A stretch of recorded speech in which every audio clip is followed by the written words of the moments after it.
Now, King Charles III has become the seventh monarch to wear the gold St. Edward's crown. My colleague Vikram Chandra has been getting us all the live updates from London, and he's joining us on this broadcast. Now, King Charles and Queen Consort, they have waited for this day for a really long time. Now that the procession has ended, what is the kind of reaction you're receiving from London? Well, I can tell you right now, the first reaction from London is that this was a terrible, terrible day for a grand coronation like this. I mean, this has been wet, it's been rainy, but however, a lot of people have been here at this. This is St. James Park. You can see Buckingham Palace is right there, St. James Park out there. That's where the procession will be coming back from. And a lot of people have actually been gathered out here watching the entire ceremony on a large screen. They're having fun, they're drinking some beer, they're eating their food. And they really started to cheer at the time when the crown was put on his head and when some of the other functions was done. Some interesting new twists in this entire ceremony which were not there before. There was a bit more inclusivity. Other faiths were brought into when they were giving him the gifts. Rishi Sunak spoke. We didn't have everybody taking the Pledge of Allegiance there. That means nobles and the like. In fact, the people in general were asked to take the pledge. So it was interesting. It's been wet, rainy and miserable outside. But hey, that's probably par for British weather. Not necessarily in May though. Absolutely. Now, we were also earlier getting reports that the anti-monarchy protests near the Trafalgar Square especially is growing. Now, every few minutes they burst into chants of "Not my king." Now, it is a mixed bag indeed in London. Is this a traditional versus contemporary thought process, or is it nothing to do with the age? I don't think it's partly to do with age. I mean, the younger generation is less fond of the monarchy than the elder one was. But if you're looking at the statistics, I don't think look, young people are always more radical and less conservative than older people are. The number in polling is 14% to 21%. 21% of people between the ages, let's say 18 to 24 are saying we don't want the monarchy. 14% overall. So it's partly age, I guess. But there's always been a section of people who haven't been very fond of the monarchy. Monarchy hasn't had the best of times, let's remember. It's been a very controversial period for the monarchy. Queen Elizabeth, because of her personality, because she was the most popular world leader, I think, in the last 50, 60 years, she carried a lot of that forward. A lot of people were carried forward. King Charles has not historically been as popular as his mother was, but there was a fair amount of cheering for him, and I think his popularity has also risen in recent years. William, very popular, as is Kate. So let's see. I don't think the British people are ready right now to just say, okay, we're going to be done with the monarchy. Not yet anyway. Right, it is pouring heavy, but then the people are out and about behind you, as I can see. Yeah, they're all still around. No one's going home. And if you can sort of pan a little bit in that direction, you can see the crowds have been patiently and faithfully standing by. That's where the procession is going to come back. As soon as the function finishes at Westminster Abbey, there will be that parade back there. It'll actually be a pretty large parade. I'm told 4,000 members of the Defence Forces are going to be taking part in the parade. Look, it would have been lovely if it was a sunny day and there would have been people who would have been out there and thronging. But they're still there, umbrellas in tow and jackets in tow and thick jackets in tow. They're all out there in full force, and they're not showing any signs of going away just yet. Absolutely. The resilience in itself speaks volume, Now, there were deliberate attempts to make the entire process more contemporary-like and diverse. Is this Charles's way of showing how his reign will look like? Because this is a big question. What kind of a king will Charles III become? And the blessing of God Almighty, the Father, the Son, and Yeah, I think that's absolutely right. There were efforts to try and reflect the fact that Britain is a far more diverse, multicultural country. I mean, compare this with the last coronation. When Queen Elizabeth when her coronation took place, Britain was a very different country to what it is right now. So although it was very clearly a Christian function, he is after all the defender of the faith, King Charles, But there was a reference to, for example, when he was taking the oath, he said, I will try and make Britain a place where all faiths can thrive, where all faiths can do well. So that was one, that was one very important part of it. It's not just Christianity, but other faiths will be allowed to do well. They were also reflected in some manner or the other. You had gospel music, at that coronation. Now, 1952 or 53, you wouldn't have dreamt of having gospel music at a coronation. So yes, definite attempts to try and make it a bit more inclusive. And that probably will be an indication as to how, King Charles has to reign. And that's also probably true of the way any multicultural country like Britain would have to be ruled now. Right, Vikram, picking on those points, let's talk about the popularity of King Charles. It is much less than the late Queen Elizabeth II, and even his own son, Prince William, is more popular according to the polls that we receive. So do you think this grand coronation will move in Charles's favour? I think King Charles's popularity has been on the upswing in the last few years. It used to be reasonably low, as indeed was the case of Queen Camilla, Queen Consort, Queen Camilla. There's still juries out on what exactly she's going to be called going from now onwards. But her popularity was also low. His popularity has risen in the polls, I think, in the last few years. His younger son's popularity obviously has crashed. Prince Harry is very, very unpopular here. Meghan Markle even more so. Prince Andrew not very popular. Absolutely. But King Charles is not as unpopular as you might think. His ratings are better. William is higher. He's really liked by a lot of people as Kate Middleton, which is why there used to be a talk of, is the crown going to jump a generation? That clearly hasn't happened. But I think King Charles will have the time now to put his own writ on Britain. And I don't think he's as unpopular as people think he is.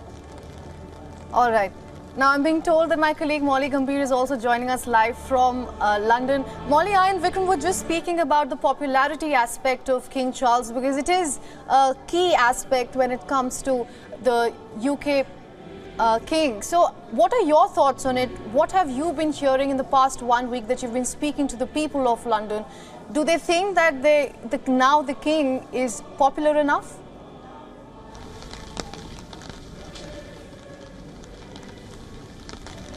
Well, too early to say at this point is what many people believe. But having said that, let's also talk about, the comparisons that have been drawn between this ceremony and the previous one. And the reason why that has stood out is that in itself is an indication of the way King Charles has been trying to bring about some sort of change. Remember, the ceremony rather steeped in tradition, like we've been telling our viewers. It's a 1,000-year-old ceremony, a tradition.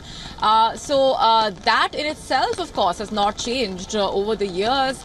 An event like this one taking place after 70 years, a lot has changed over time, and that in itself is a reflection in terms of the changes that were brought about in the ceremony. For example, female clergy playing an important role for the first time. We had leaders from different faiths also being a part. We had a personal prayer that was also, a part of the ceremony for the first time. So these are some aspects, including the fact that King Charles chose to reuse some historic items for the ceremony. On the other side, many would say that, well, why not? After all, 7 decades is a long enough time to bring about some changes as far as the ceremony is concerned, to keep up with the time, and which is why, speaking of the larger point, he's been called a king who is ahead of his time. His action when it comes to safeguarding the environment, he's been called the climate king, so on and so forth. So these are all aspects that have become a part of the discussion surrounding the monarchy, which was not the case earlier. So that is one aspect that has definitely stood out in our conversations with those we've been speaking to for the past few days. But then again, when you look at the contrast in the sentiment, the younger population versus the older population, we've been getting to what the polls have been, saying as well. It's a very interesting contrast. The younger population, for example, they feel that this is an institution that they don't feel connected to, that they feel that it's quote-unquote outdated.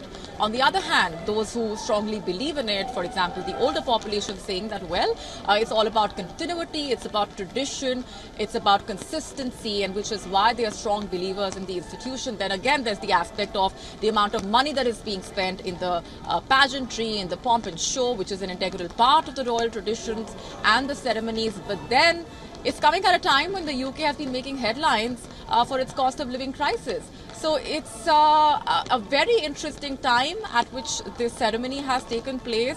Overall, the celebratory mood that we've been, getting to you through the voices on the ground, the people who have been leaving no stone unturned to showcase their enthusiasm. Absolutely. By camping overnight, for example, just to get as close to the procession route as possible. That has also been an integral part of what we are seeing today. And this is just the beginning. London is just getting started. It's a 3-day-long celebration lined up.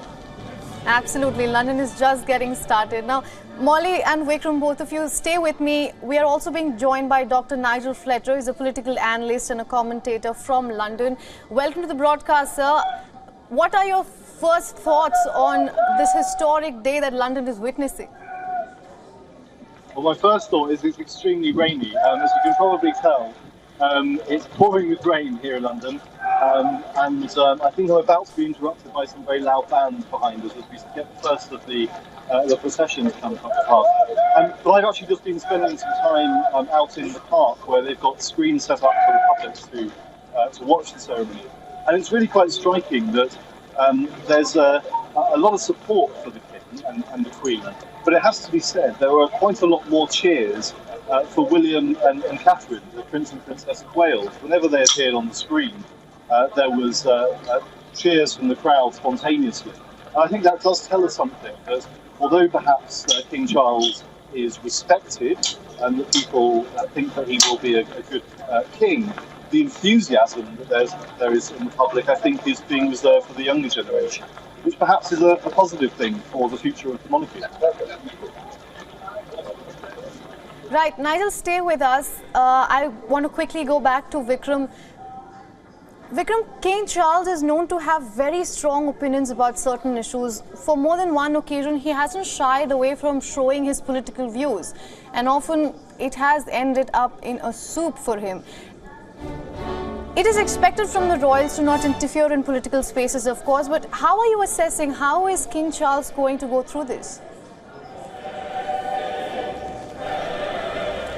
I think it will be crystal clear that King Charles will be, as the Prince of Wales, and especially when you were a Prince of Wales for as long a period as Charles was, it's certainly, he would be expressing his opinion. He'd take a strong stance, and in certain areas that stance could continue. The environment, for example, even as the monarch, he could very clearly continue to talk about the environment. He can say why that's so important and what should be done. But the British monarch now does not really get into government. Queen Elizabeth was so careful about this. She never expressed her political views. She never interfered in what the government was doing. And I would be very, very surprised if King Charles did anything particularly different. It's not that time and era. He recognizes, I think, that his job is to be a symbol. That's the job of the entire royal family, right? To give a certain sense of pageantry, a certain icon around which the nation can unite, in a sense, a symbol, an icon, if you like. That's what his job is. That's what the job of the royal family is. And as King Charles, I think that's the line that he will toe to. I would be astonished if he actually came out and started to express political views or get into government or cross the line in any manner. I haven't yet heard anybody who would indicate a view saying that he might do that.